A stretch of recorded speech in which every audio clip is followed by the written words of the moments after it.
Well, good evening. How are y'all today? So it's funny. I actually wrote I'm glad you're doing good. That's great. I wrote this down in my sermon, and this is happening right now. So I was like, you know what? Today's going to be a great day. You know why?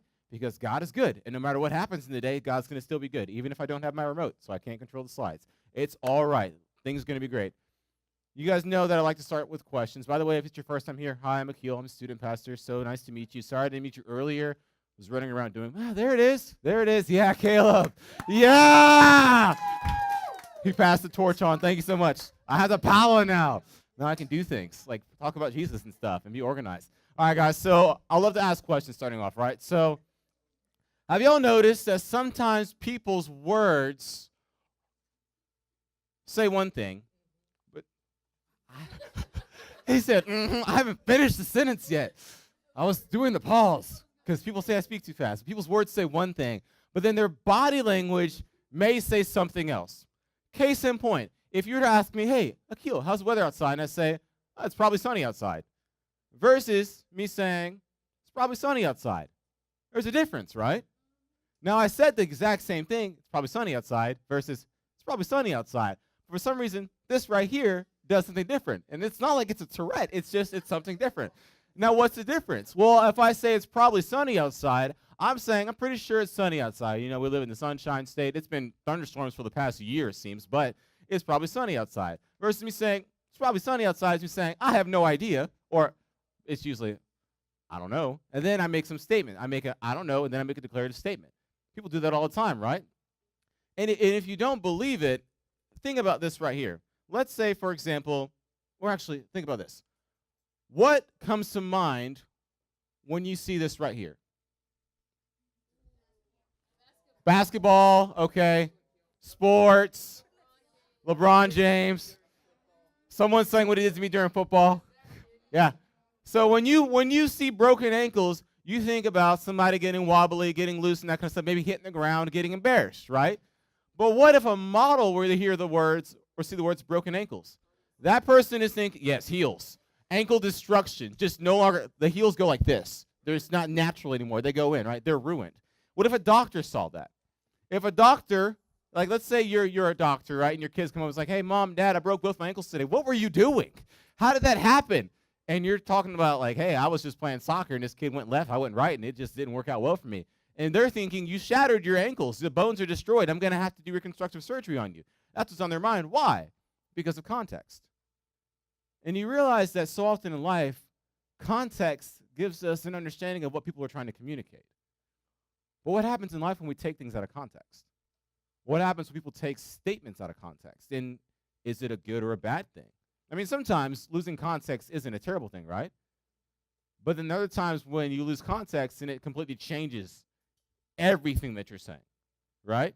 Like, for example, let's say you're texting somebody, and they can't, we've all done this, we text somebody, and they can't really pick up on your sense of humor and what you're saying, and so let's say it's a parent, and you text something in a jocular kind of way, and they take it as you being rude or offensive. You're like, hold the phone, like I wasn't being that way, and all of a sudden you're in trouble. You're like, look, I was in a good mood, and now I'm in trouble. Like, what did I do? Context gives us an understanding of how we communicate and also how we receive information. Well, tonight we're going to talk about a passage. As we go through our series, Heartbeat, last week we talked about gospel. Tonight it's about relational, right? So it's gospel, relational, disciple, missional. It's very simple. It's why we do what we do in ministry, especially in Central students. But tonight we're going to talk about a passage that's pretty popular within and outside of the church world. And if, as we read through, you'll probably say, I heard that one before. I've heard that. People have talked about that before. But it's one of those passages that, in all honesty, is usually removed from its context. But its context gives it so much weight and so much power. So we're going to talk about that. So you guys ready? Strap in. Get ready. It's going to be awesome. If you have your Bibles, go ahead and turn to 1 Corinthians chapter 13, and we will commence with verse 1. It says, if I speak in tongues of men and of angels, but have not love, I am a noisy gong or a clanging cymbal. And if I have prophetic powers and understand all mysteries and all knowledge, and if I have all faith so as to remove mountains, but have not love, I am nothing. And this is Paul speaking, by the way. If I give away all I have, and if I deliver up my body to be buried, but have not love, I gain nothing. Now you might ask yourself, okay, well, what's going on here? What is he talking about? Well, it's very strange, it's very odd, right, for Paul to say, look, hey, if you're doing all these great things, but you don't have love, it's nothing. In fact, if you notice in verse 2, he mentions, hey, look, if I have this amazing faith to move mountains, to do all these great things, if I have this awesome belief, but I don't have love, he doesn't say I have nothing. He says, I am what? I am nothing. I am no thing. So why would it be that a man of God, especially if God's speaking to this man, would say, if I don't have love in my actions, then I'm nothing, especially giving to the poor, right? I mean, you would think, okay, look, giving to the needy, giving to the hurt, giving to the broken, doesn't really matter about the mentality you have. You're giving. It's a good thing, right? Yeah? Like, who gives, especially gives away something that they have, and they're not doing it for a right reason? Can I tell you a story real quick? Don't judge me, okay? Just letting you know right now. So I may or may not have. You guys know when you go to grocery stores and they have those little balloons, little like shamrock things. Actually, I think I have a picture of it. Yeah, boom. So they have those little balloon things, and they ask you when you're checking out, hey, would you like to donate $1 to help support children with muscular dystrophy? Well, that was Georgia. They have the shamrocks. Here it's something for Children's Miracle Network. I really don't listen to them. But they ask you to donate, and then they usually say, if they're smart, because I used to work at a grocery store for 9 years, so like what I would do is I'd say, hey, would you like to make a donation? And people would say, well, how much? And I'd start with the highest increment first, so I could lowball them and get them to at least donate something. So I'd say, well, there's a $5, $3, $1 shamrock. And so they would usually give $1 or $5. Well, for me, I would go into stores, and I kind of got tired of walking into stores and seeing people in front of me, and they would ask the person in front of me, hey, would you like to donate? But they get to me, and they just, have a great day, sir. And the reason I got tired of it is because I'm from an area where people look at you, and they see basically your complexion, and they say, okay, you know, you're not going to act or behave in a certain way. They put a stereotype on me. So basically, because of my skin color, they said, you're not going to donate to help support children with muscular dystrophy. So when I was asked, or when I am asked, if I'm ever asked, I always make sure I donate. But I don't donate to help little kids. Like, I don't even know what they do with Children's Miracle Network. I have no idea. But I donated when I went to Publix the other day to get some Sour Patch. Why did I donate? Because I cared about little kids and wanted to see them better and the world change? No, I don't care anything. I should care about that, but I always want my Sour Patch. But I donated because the lady asked me. I donated out of spite because I was so tired of being looked upon as, oh, you're just this right here, so you won't give money. So just as Paul's saying, you can give away all that you have. You can do all these great things, but without love, it means nothing. And so my actions, even though I don't even know how much I gave. I should check my card. But however much I gave, it doesn't really mean anything coming from me because I had no desire to see someone change. I had no desire to help somebody. I did it out of spite. And so that's what Paul's saying in this beginning passage. But we continue on. So he says, okay, what do we do about that, right? That's a pretty hard way to start a passage off. Well, we continue on. So this is verse 4. This is where y'all going to be like, I know this. So it says, love is patient and kind. Love does not envy or boast. It is not arrogant or rude. It does not insist on its own way. It is not irritable or resentful. It does not rejoice at wrongdoing, but rejoices with the truth. Love bears all things, believes all things, hopes all things, endures all things. Love is a lot of stuff. It really is. Now, some of y'all might be asking yourselves, okay, why does it matter? Why does it matter what love is or what love isn't? Like, what's the big deal about it? In fact, a question that could be asked is, why is Paul even talking about this? Well, let's discuss that. Actually, I'll give you the thing he's addressing right here. He's discussing what love is and what is it not. And while we have this here, so you guys, in case you zone out of what I'm saying, you can at least read it and think about it. Paul is saying, okay, love is patient, right? Love is kind. Love is not boastful. It's not envious. It doesn't keep a record of wrongs. It does all these things, and it doesn't do all these other things. But why is Paul saying it? Because if you're going to address what something is, what something isn't, there's got to be purpose behind it, right? The Bible's there for a reason. Well, for context, we don't just look at verse or chapter 13, we look at chapter 12 and see what it says. And what does it say in chapter 12? Well, it's Paul writing to the people of Corinth, and he starts off the letter. It's very, very calm. He's like, hey, so here are the spiritual gifts that God gives, teaching, prophecy, all these different things, leadership, all this great stuff. Here's how God encourages his people through his spirit. Here's what happens when you become a Christ follower. It's great. Yay, woohoo! And then like 9 verses later, it gets to where all of a sudden he just kind of calls people out. It's like he's like, all right, it's time to get real. And he says, by the way, just because somebody has a different gift than you doesn't mean you should look down on that person. He talks about the fact that every single person in the body of Christ is important, right? Whether that person is the eye or the foot or the toenail, like every single person's important. And the way he describes it is like, hey, if one part of your body is hurting, like let's say you're walking at night, right? You're walking at night and you are walking past your bed and you just do that ever so gingerly, kick the side of the bed and your little toe just goes, I'm free. It's painful, isn't it? You would never notice your little toe unless you have like some nasty looking feet, but you would never really notice your little toe in life And you never really think about it until it's hurting. And what Paul's saying is, hey, look, every single part of the body is important. But then he takes it a step further because he says, you know what? Not only is that body part important, but God has them there for a reason. Whether that person is a senior pastor in a church or the person is somebody who's on the janitorial staff. Every single person has value in God's eyes. So, guys, we need to look at people and see their value. See, the reason he's writing this encouraging, quote-unquote, encouraging passage about, hey, here's what love is, here's what love isn't, is because he's saying you guys aren't loving the other Christians. You're being a little spiteful, in fact. You're being a little arrogant. You're being a little proud because you're saying, you know what, look what I've done. Look what I can do. Look how great I am. Look at what God's put inside of me. And Paul's like, hold the phone. Look what God has put. Look what God has placed. God is the one who's done this. And without him, you wouldn't have anything. But what does God command you to do? He says, look, love me and love people. It's like, so don't get it twisted. Don't get caught up in the fact that, hey, I've got all these great gifts going on. I can do all these things. Like, it doesn't matter what you can do. What matters is what God can do through you. And that actually is something that's really important for us to know about today. But then there's still the question of, okay, what is love and what is, or what, see, I rewrote it 3 times because I wanted to make it a simple sentence. But I said, what is love and what is it not? So we see love is all these different things, but let's boil it down to a sentence. If we were to say, okay, here's what love is. Love is an action, right? Love is active. Love is an action. And you would say, okay, look, Pastor Akil, love is a feeling I have when I see a beautiful young lady. She looks at me, and she doesn't look away. And I'm just like, thank you, Jesus. All right, let's go what happens. Love is the feeling I have for a little puppy when it looks in my eyes, and I know I want you. Love is what I have when I see a little kitten, and it just falls away down a hill. I'm kidding. That's terrible. I have nothing against cats. I mean, I really don't care. Animals are animals in my eyes. You know, they're all creatures. But people look at love and say, oh, it's a feeling I have. It's a feeling. It's a feeling. But if we go back and look at this, it says love is patient, love is kind. How do I show patience to someone? I do something, don't I?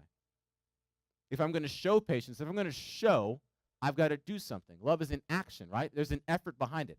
How am I patient? How am I kind towards somebody? If I'm going to show kindness towards somebody, then it's an action I have to take.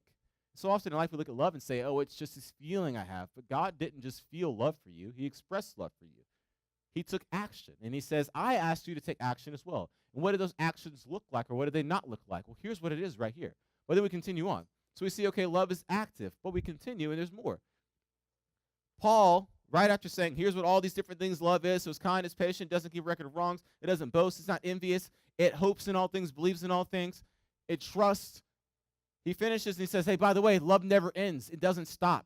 What he's saying is, hey, you know, no matter what the situation looks like in your life, no matter what you're going through, no matter how somebody may make you feel, how they may treat you, you will love them. Because that's what you're commanded to do. As a follower of Christ, you're commanded to love. Because we were first loved, right? 1 John chapter 4, verse 19 says, we love because we were first loved.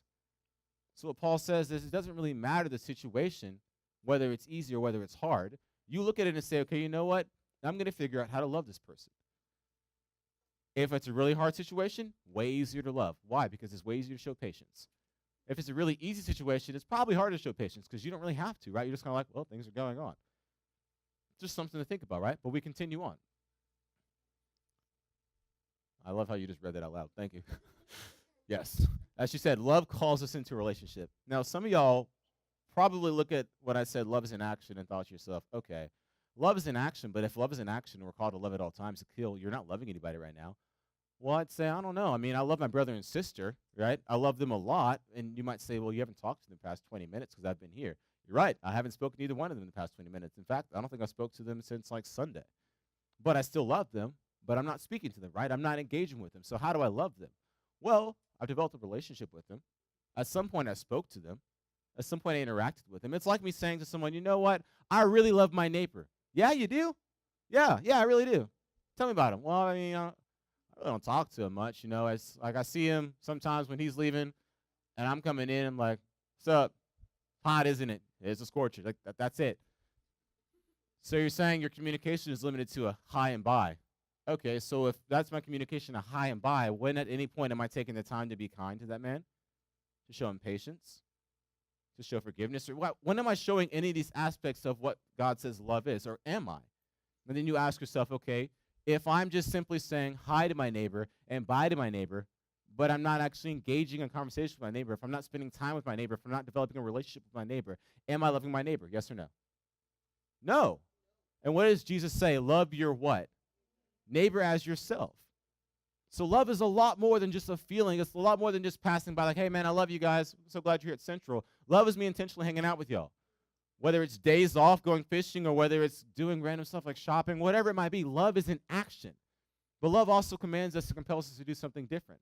Because the reason that Paul writes this passage and he says, hey, here's what love is because he realizes, okay, because one person might have the gift of teaching, or one person might have the gift of prophecy, or one person might have the gift of not loving, it's called service, all these different gifts.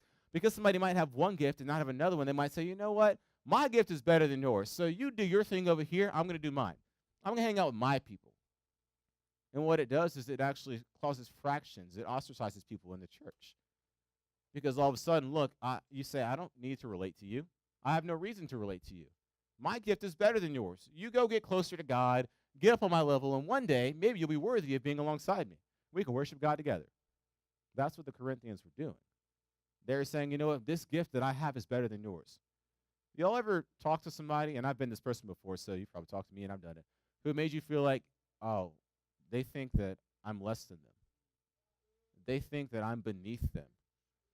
And how does it make you feel when a Christian does that? Now imagine this. That person who's using God's gifts, God's giftings, and it's very apparent to everybody else, but then when they come talk to you, they treat you like you're less than who they are. That's what Paul is addressing. And he's saying simply this right here. Look, you all need to love everybody in the body of Christ. But not just the body of Christ. You need to love everyone that you encounter in your life, that you interact with in your life. And how do you love these people? How do we intentionally love them? Develop relationships with them. Love calls us into relationship. And I'm not talking about like make everybody your boyfriend or about your girlfriend. That's a lot of money and really expensive, and that's how you get mono. It's just that's not good. And you shouldn't kiss till you're married anyway, all right? So just save yourself, all right? It's okay, it saves you a lot of problems. Just telling you right now, you know, diseases, that kind of stuff, things fall off. It causes problems. Read a science book. But, hold on. But if we're to truly say, okay, you know what, I want to love people as myself, that means we have to get outside of our normal comfort zone and say, okay, you know what, I need to somehow find out how to build a relationship with someone else. And you guys know how I love definitions of words and that kind of stuff. So I said, okay, relationship. What is a relationship? What does it look like? It's finding something that I can relate to another person, right? Something that I can relate to about them. Let's look at Jesse Haslam for a second. This is a beautiful, red-headed young man right here. Caucasian, yes. Here right now, he's number one. He's number one in our lives. Jesse is a Boy Scout. I'm not a Boy Scout. Jesse's in high school. I'm not in high school. Jesse's a teenager. I'm not a teenager. Jesse loves Jesus. Oh, so do I. But here's the thing. The Corinthians, they said, oh, look, hey, we love Jesus. Yeah, that's great. But they didn't look past that. What else do I have in common with this young man? Well, we both have a desire to know God in a deeper way. We're both in the same small group, and we're trying to actually memorize Bible verses so we can get to understand who God is, who God's called us to be, and share that word with other people. So we both have a conviction to make sure that everyone in the world knows that God is real. And I can say the same thing with some of the young ladies in here, like Michaela Colleen. Not a girl, guys, just letting you know right now. I don't have the flowing locks. I'm not a dancer like she is. Like, I don't have that stuff going on. But what I do see is that she has the desire to see Seminole High School reached with the glory of God. So she goes to her FCA. She shares who God is. She does these different things. And you know what? I happen to have the same desire. My desire to see every single student within Seminole County encounter Jesus Christ. I want them to hear the word of who God is and actually say, you know what? Come face to face with God and say, God, either I want you or I don't. I can't control whether they choose to follow God or not, but I have that desire.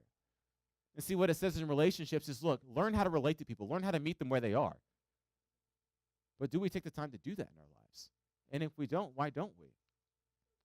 What would happen in our lives? What would we look like if we simply said, you know what? I don't really know what commonalities we have, but we're going to go through life together. We're going to figure it out.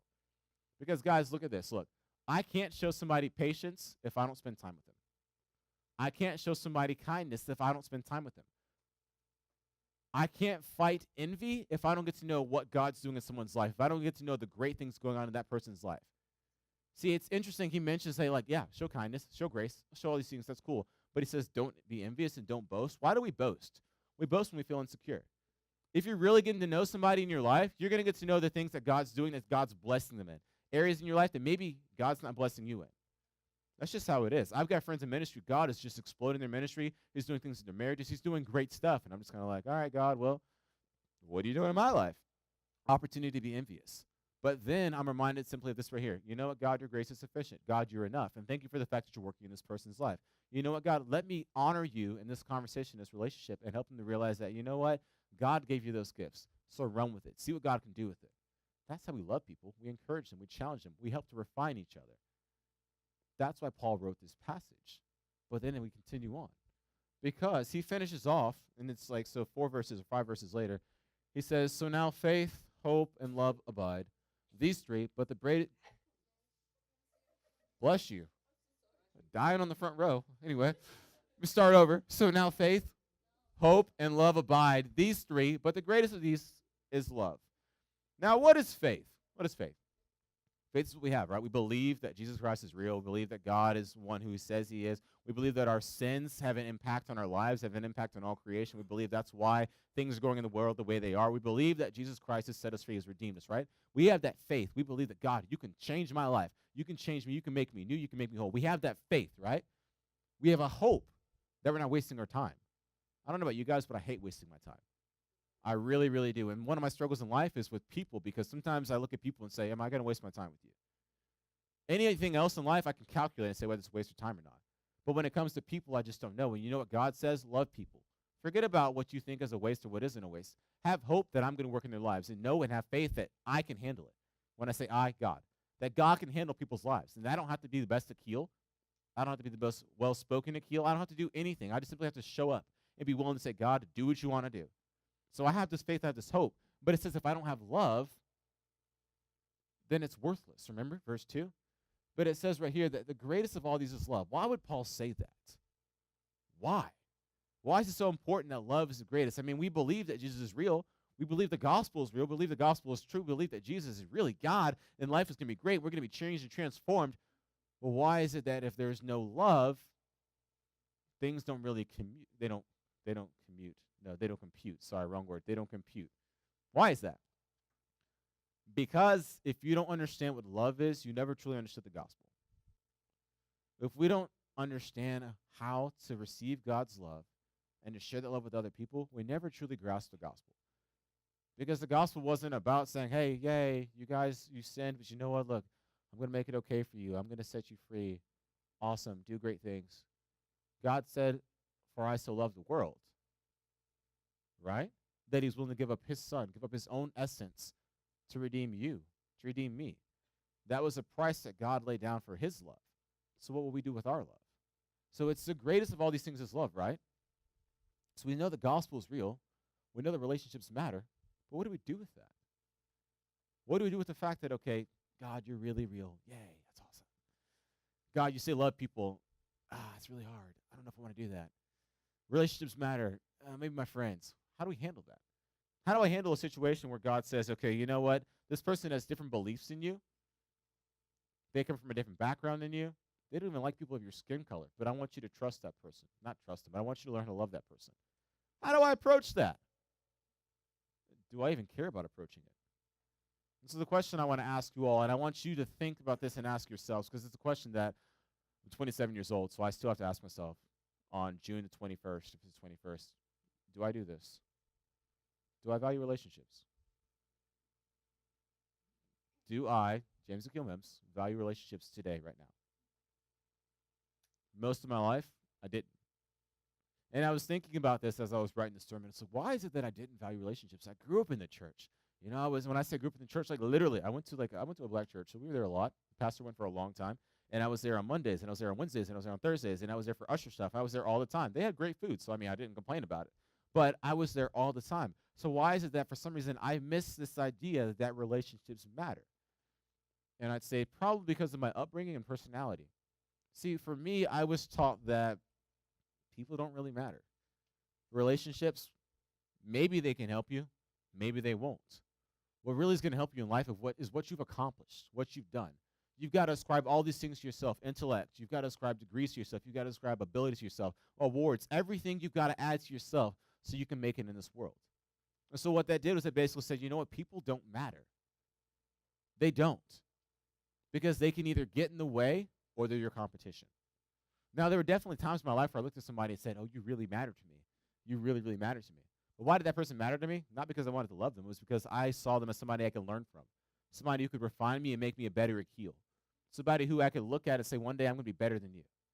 That's how I looked at my parents, you guys, for years, guys and girls. For years. I looked at my dad and said, okay, you know what? I've got a greater IQ than you do, but I'm not smarter than you yet, but I will be. I can't be smarter than that guy. To be smarter than somebody means to know everything that they know and more. He knows his favorite, I know his favorite color. I don't know. He knows what he's wearing today. I don't know what he's wearing today. I can't. It was a dumb goal to have. But as I kept growing and kept learning about God, I started to realize something else. Part of my personality says, you know what? Do I really feel like I'm worthy of being in a relationship with somebody else? Do I feel like I bring anything to the table that they would actually value? And see, there's a personal insecurity right there that I think many of us have. We look at people and say, you know what? I have nothing to bring. I have nothing to offer because I am nothing. I'm nothing special. I'm nothing set apart. I'm nothing worth being redeemed. What's amazing about this is before Paul got to 1 Corinthians 13, Paul explained the gospel to these people saying, you know what? The world is going to tell you that you're nothing, that you are nobody, that if you don't ascribe and do all these great things in your life, your life has no value, has no worth. And yet, Paul says, you know what? The world is wrong. The world has it twisted. The world doesn't understand identity. Your identity doesn't come from the money you have or the woman or man next to you or what the vehicle you have. Back then, it would be like animals and that kind of stuff, the property you have. It doesn't come from that. Your identity, your value, your worth comes from who created you and what they created you for. The one who created you is the sovereign God of all things, of all existence. Literally, God is the God of existence itself. Not just time, not just a universe, not just matter, but existence. Because God thought existence into being. That's the God that says, look, you are valued, you are loved, you're redeemed, you're set apart, and I care about you. And that's the God that I want to serve. And so with that, he says, but hey, here's the thing. You're created to be in fellowship with that God. You're created to be in relationship with that God. But your lifestyle has kind of gotten in the way. What do you mean our lifestyle has gotten in the way? I live a great life. Here's the thing. You try to make yourself God. You try to take his job. You put yourself on the throne, and it's called sin. Whether it's lying, whether it's stealing, whether it's cheating, whatever it might be, it's sin. It separates you from God. It gets in the way of you being in fellowship with God. It gets in the way of the relationship God created you to be in. But here's the crazy thing. That guy you heard about, Jesus Christ, because remember, Jesus would have still been, his name was pretty famous still at this time. This was only a couple decades after he died. That guy, Jesus, yeah, he really was God's son. And he actually lived a life to set you free, to save you, to redeem you, to remind you of your identity and your purpose. Awesome. We get that. We get the gospel. That's great. But now the question is, do I value relationships? Well, if you do value relationships, you understand who God's called you to be. You understand that no matter what you bring to the table, it'll never be enough, and that's okay. Because God has put exactly what he needs to put inside of you to make you worthy. You don't have to have a great day. You don't have to have a bad day. You just come and say, God, be who you are in me. Do your thing. But if you don't value relationships, if you don't understand the value and the necessity for relationships, my thought is you might not honestly know who God is. You might not know who you're created to be. You might not actually believe the gospel, because if you truly believe the gospel, if you truly understand that you actually are somebody who's so important and so special and so loved, then relationships will change your life. So my challenge for you all is to simply say this. Look, God, I trust you. I want to serve you. But God, I need to understand how to relate to you and your people. Find a community. Find people who you can come alongside and say, hey, look, let's get closer to God together. Let's become better. Let's refine each other. The whole idea of iron sharpening iron, so one man sharpens another. Let's get better because, look, people matter. It took me so long to realize that people matter. And I'm realizing more and more, especially being a pastor, that spending time with you all, spending time with people is what actually makes me realize that, you know what, the gospel isn't about just setting my soul free. It's about putting me back into relationship. It's about putting me back into fellowship, because one day I'm going to hang out with you guys forever in heaven. Y'all, God really cares about your lives. He really, really does. But first and foremost, understand that, look, you were loved before the beginning of creation. That was God's plan for you. No matter what the world might say about you or to you, you are loved and you are worthy in his eyes. So live that way. Live as you are redeemed. And always ask yourselves, do I value the relationships God's put me in? Because if you do, God will do great things for you.